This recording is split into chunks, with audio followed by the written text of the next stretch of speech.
Hello നമസ്കാരം. എന്താണ് എല്ലാവരുടെയും വിശേഷം? കുറേ നാളായില്ലേ ഞങ്ങളുടെ വീഡിയോ ഒക്കെ കണ്ടിട്ട്. ഇന്ന് ഞാൻ നിങ്ങളെ പരിചയപ്പെടുത്തുന്നത് ഒരു പുതിയ വിഭവമാണ്. നമ്മുടെ ഇടിച്ചക്ക വെച്ചിട്ട് ഇടിയിറച്ചി ചെയ്യുന്ന പോലെ ചെയ്തെടുക്കുകയാണ്. അപ്പോൾ അതിന് വേണ്ടിയിട്ട് ഇടിച്ചക്ക ചെറിയ കഷ്ണങ്ങളാക്കി നുറുക്കി മുളക് പൊടി, മഞ്ഞൾപ്പൊടി, ഗരം മസാലപ്പൊടി, കുരുമുളക് പൊടി, വെളുത്തുള്ളി ഇഞ്ചി പേസ്റ്റും ഉപ്പും പുരട്ടിയിട്ട് അത് വെളിച്ചെണ്ണയിലൊന്ന് ചെറുതായിട്ടൊന്ന് അധികം മൊരിച്ചെടുക്കാതെ ഒരു പകുതി വെന്തതിന് ശേഷം നമ്മളത് കോരിയെടുക്കുകയാണ്. അത് കോരിയെടുത്തിട്ട് നമുക്ക് ഗ്രൈൻഡറിൽ ഒന്ന് ക്രഷ് ചെയ്തിട്ടെടുക്കാം. നമ്മുടെ ഇടിയിറച്ചിയുടെ പാകത്തിൽ ഒന്ന് ക്രഷ് ചെയ്തിട്ടെടുക്കാം. അല്ലാതെ നന്നായി പൊടിയേണ്ട, മറ്റേ ഇടിയിറച്ചിയുടെ പാകമായിട്ട് ഒന്നിങ്ങനെ ഒന്ന് ക്രഷ് ചെയ്താൽ മതി.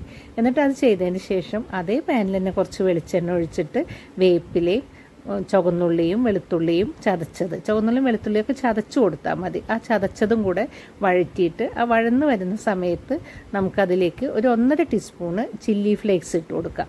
ആ ചില്ലി ഫ്ലേക്സും നന്നായി മൂത്ത് വരുന്ന സമയത്ത് നമുക്ക് ഈ നമ്മൾ ഗ്രേറ്റ് ചെയ്ത് വെച്ചിട്ടുള്ള ഇടിച്ചക്ക ഇട്ട് കൊടുക്കുക. ആ ഇടിച്ചക്ക ഇട്ട് അത് നന്നായി ഇളക്കി മറ്റ് മീഡിയം തീയിലിട്ടിട്ട് നന്നായി മൂത്ത് വരുന്ന സമയത്ത് കുറച്ചും കൂടെ കുരുമുളക് പൊടിയും ഗരം മസാലപ്പൊടിയും മീറ്റ് മസാലയും കുറച്ച് 1 ടീസ്പൂൺ ഇട്ട് കൊടുക്കുക. എന്നിട്ട് നന്നായി മൊരിയിച്ച് വയ്ക്കുക. ഞാനിപ്പോൾ ഇത് അധികം മൊരിയിച്ചെടുത്തിട്ടില്ല. കാരണം എന്താണെന്ന് വെച്ചാൽ ഞാൻ ഇതുകൊണ്ട് നിങ്ങൾക്ക് കബാബും ഡോണട്ടൊക്കെ ഉണ്ടാക്കുന്നത് അടുത്ത വീഡിയോയിൽ കാണിക്കുന്നുണ്ട്. ഇത് ഭയങ്കര ടേസ്റ്റായിട്ടാണ്. പ്രത്യേകിച്ച് നമുക്കിപ്പോൾ നോമ്പ് സമയമാണല്ലോ. അപ്പോൾ നമുക്കിത് ഉണ്ടാക്കി വെച്ച് കഴിഞ്ഞാൽ കുറേ നാൾ കേടുവരാതെ, നമുക്ക് ഫ്രിഡ്ജിൽ വെച്ച് കഴിഞ്ഞാൽ കുറേ നാൾ കേടുവരാതിരിക്കും. നമ്മൾ ഇടിയിറച്ചി ഉണ്ടാക്കി വെച്ച പോലെ തന്നെ കുറേ നാളിരിക്കും. നമ്മൾ മൊരിയിച്ച് വയ്ക്കുന്നതിനനുസരിച്ചാണ് അത് ലാസ്റ്റ് ചെയ്യുക.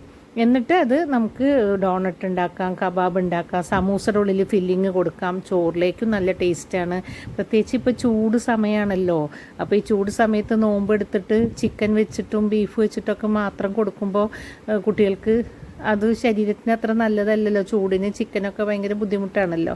അപ്പോൾ ഇത് ഉണ്ടാക്കി വെച്ചിട്ട് കുറച്ച് കുട്ടികൾക്ക് വേണ്ടിയിട്ട് കുറച്ച് ചിക്കനും കുറച്ച് ബീഫൊക്കെ അതിൽ ആഡ് ചെയ്തിട്ടാകുമ്പോൾ അവർക്കിത് അറിയില്ല, അവരത് കഴിച്ചു പോവുകയും ചെയ്യും.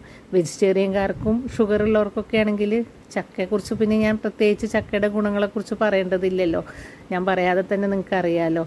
അപ്പോൾ അത് ഉണ്ടാക്കി വെച്ച് കഴിഞ്ഞാൽ വളരെ നല്ലതാണ്. നമുക്ക് എല്ലാ വിഭവങ്ങളും ഉണ്ടാക്കണേലും ഇത് നമുക്ക് ചേർക്കാൻ പറ്റും. ഇപ്പോൾ പുട്ടാണ് ഉണ്ടാക്കണമെന്നുണ്ടെങ്കിൽ ആ പുട്ടിൻ്റെ മസാലയായിട്ട് നമുക്കിത് ഇടയിലിടയിൽ കൊടുക്കാം, അങ്ങനെയും ചെയ്യാം. അപ്പോൾ നല്ല ടേസ്റ്റാണ്. ഇത് ആരെങ്കിലുമൊക്കെ ഉണ്ടാക്കിയിട്ടുണ്ടെങ്കിൽ ഒന്ന് കമൻറ്റ് ചെയ്യണേ. പിന്നെ എല്ലാവരും ഉണ്ടാക്കിയിട്ട് അതിൻ്റെ ഫീഡ്ബാക്ക് അറിയിക്കണേ. Thank you.